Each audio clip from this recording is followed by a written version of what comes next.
If you know every show on Netflix and you're broke, you have a problem. You're lazy. If you know every hit song that comes out and you're broke, you're lazy. If you know every single post on social media of other people's lives and you don't have another hustle that you're working, you have to accept the fact that you're lazy. Let me go a little bit deeper with this on my own personal life. My hip hop music stops in 03. I'm being that serious with you. I swear to God. Mine stops in 03. Yeah. My nightlife stops in 03.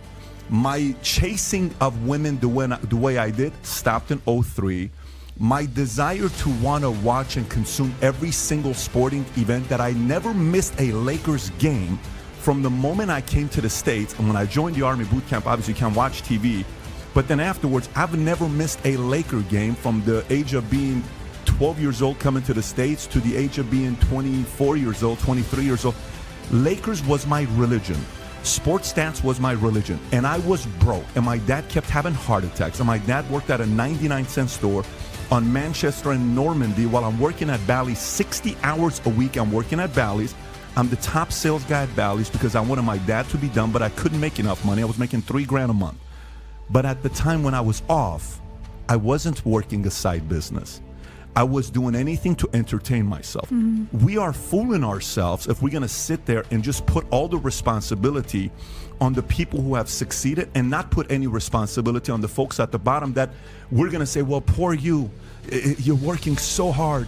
But then how do you know so much about all these shows? I don't understand. I've never watched this Montana. What is this Montana show? What is this show? Ozarks. Yellowstone. I don't even know I don't know what Yellowstone is. I've never watched Breaking Bad. I've never watched Sopranos. I've never watched an episode of Sopranos. The only series I've ever watched from 03 till today is House of Cards season 1 because people kept telling me I gotta watch it.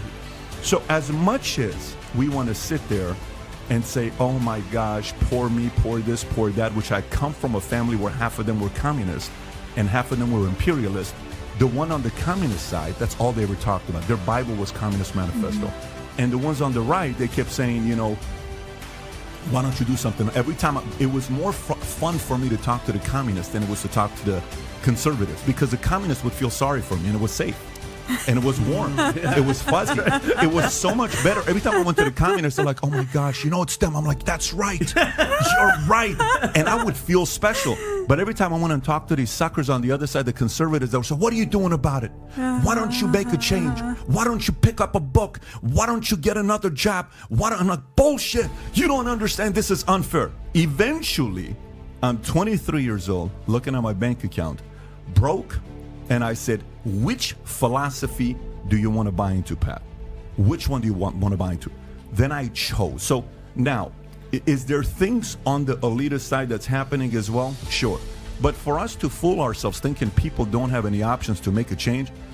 Wait. So but you skipped over the most important part. Okay, so you chose. You did. So how did you get from Bally's to here? Like, walk me through that. I went in the military and I got some discipline for 2.5 years because I didn't have it. Thank you for your service. No, anytime. So I got out. I needed it. So I think many boys who are undecided, military is a good choice for them. I got out. When I got out, I worked at Bally's. While I'm working at Bally's, a guy named Robbie Solomon and my sister recommended me to read the book How to Win Friends and Influence People. Keep in mind, I hate books. Till 21 years old, anybody who knows me from high school, they know I've never finished the book cover to cover. Never until 21. And Robbie said read How to Master the Art of Selling by Tom Hopkins, and I did. And then my sister said How to Win Friends and Influence People.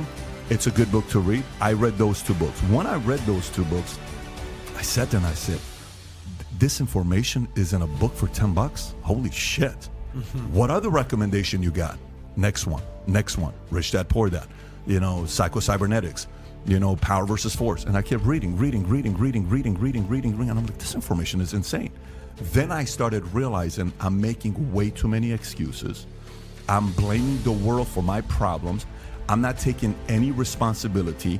Some of the mindsets that my mother's side gave me is right. Some of it isn't right. Some of the mindsets that my dad gave me is right. Some of it isn't right. I stopped questioning things and I said, listen, if I want my life to change, I got to make a decision about it. My parents brought me here to be free. My dad gave me work ethic, and next thing you know, I start. I'm dating a girl named Jean-Pierre who's working at Morgan Stanley Dean Witter. And I said, so why is it that, you have all these nice cars? And she says, well, I work at Morgan Stanley Dean Witter. I said, how can I get a job there? She says, you need to go to UCLA. I said, I'm not going to school. She said, they're not going to hire you. I said, I'm not going to go to college. She says, you're not going to work at Morgan Stanley Dean Witter. I said, let me see if I can find a creative way to get a job. So I went and printed my resume, okay, and I put a cover letter with a nice joke, getting creative. I faxed it to 200 places, Goldman, Merrill, Smith Barney, TD Waterhouse, Morgan, all of these places. I got 30 callbacks, 15 of them laughed because the joke was funny. Yeah. The other 15 offered me an interview. 3 gave me offers. At 21 years old, I started working on Morgan Stanley Dean Witter a day before 9/11.